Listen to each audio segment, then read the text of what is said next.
to Andy and Dave Daily right here on the Muskegon Channel. I'm Andy O'Reilly. Dave Cackley is rolling up his sleeves. He's ready to get to work. It's so I got a question for you. Yes. How's the mood around there?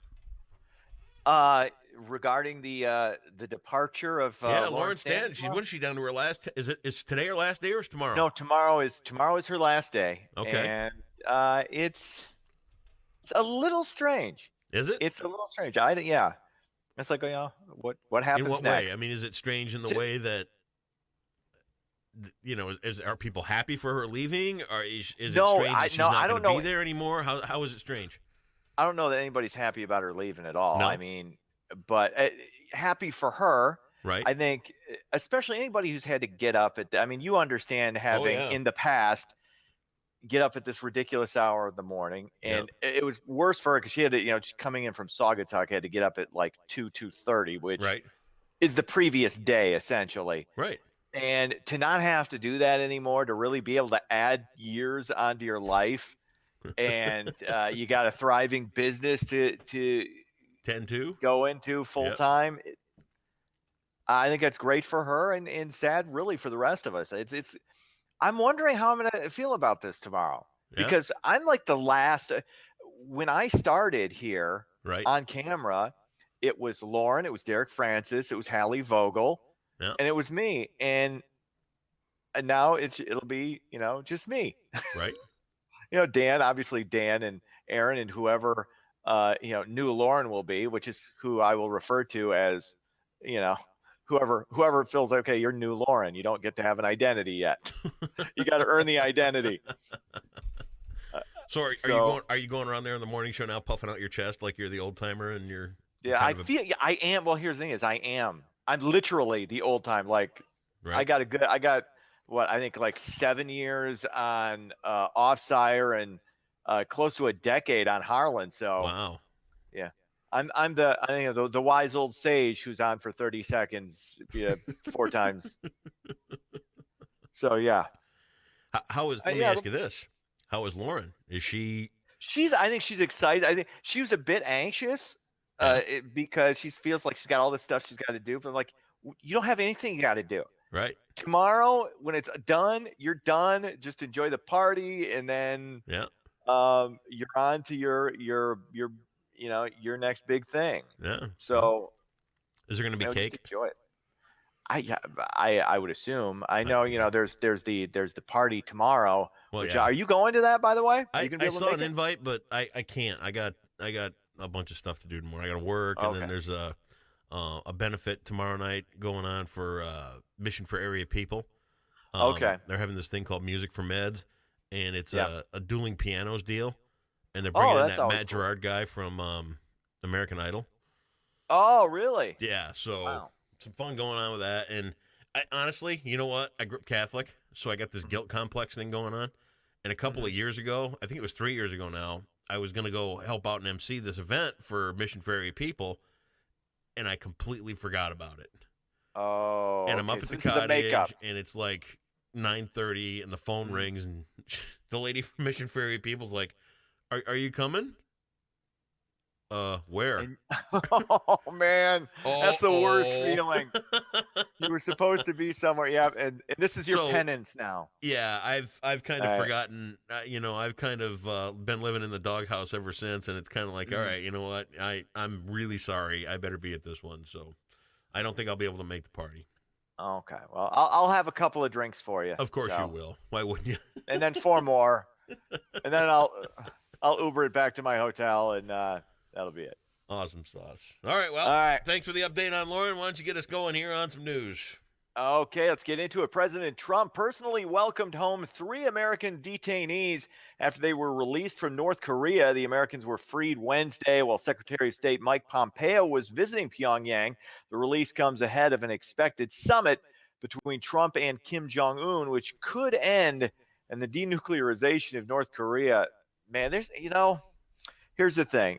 When it comes to Trump, there's the obvious negatives. You got the Russia investigation, you got Stormy Daniels, you got the fact that he tweets like a teenager with Tourette syndrome. But you look at this, how he's handled North Korea, and if they end up denuclearizing, this ends up to be a denuclearization of this nuclear power. You got the release of the prisoners. You had the tax cuts. He's done some good things as president. I think more good things than a lot of people, even Republicans, were expecting. But there was so much emotional investment involved in hating him that people are really reluctant to give this guy any credit. And I didn't vote for him. I voted for Gary Johnson, for God's sake. I was appalled at the choices we had. But it's interesting. You think about Trump and you think about President Obama, and these were arguably the two least qualified people that have ever been president.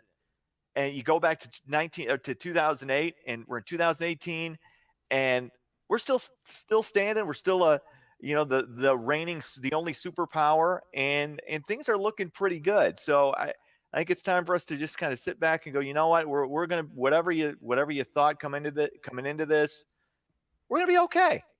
We're gonna be okay. Okay. What? You don't think the North Korea thing just got dropped in his lap? I think you could make it.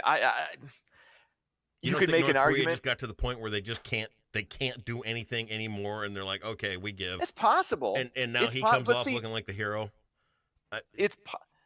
Well, they didn't need to release the prisoners. Yeah, they did. Once again, if they want to start feeding their people again, yeah, they got to give in on anything. Well, that's right. They got to give in on a lot. And if they melted down their nuclear program and we don't know about it completely yet, yeah, they got to give up the prisoners. This is my point cuts, right really? Here. I still paid in. This is my point right here. I'm not feeling any tax cuts.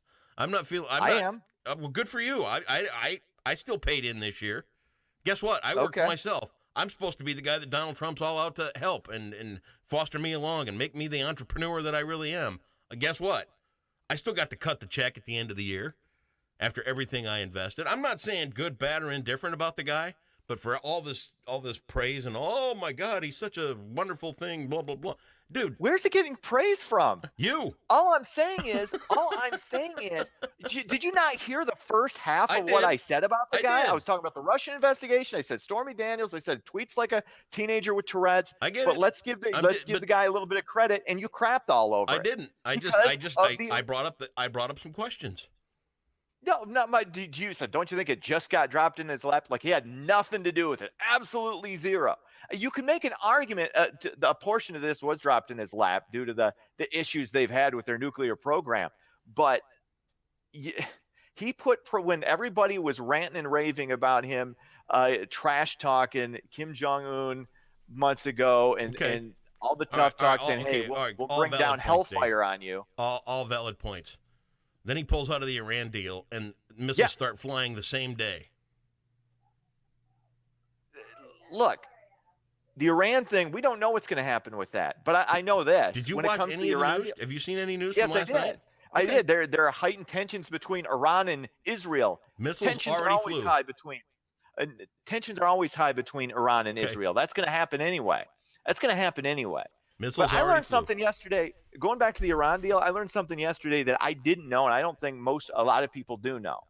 And that's this. As part of this deal, people were talking about it's a flawed deal, but, we have inspectors in there and this and that. And you realize that the inspectors were not allowed to inspect any of the military zones in Iran.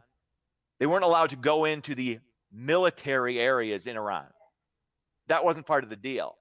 That's like, if somebody made this great point, I was listening to a former CIA, a guy who had worked in counterintelligence and counterterrorism in the CIA for almost 2 decades. And he said, he basically compared that to, you have a serial killer and you're allowed to look in his house, but you can't check the basement. So, I mean, the deal was hot garbage anyway. Now, I don't know if pulling out of it was the right decision. We're going to have to wait and see. Okay. But to pretend that, oh my God, if that this deal was going to prevent any type of military action from Iran, that's asinine. All right, next story. Thank you. Next story. Moving on.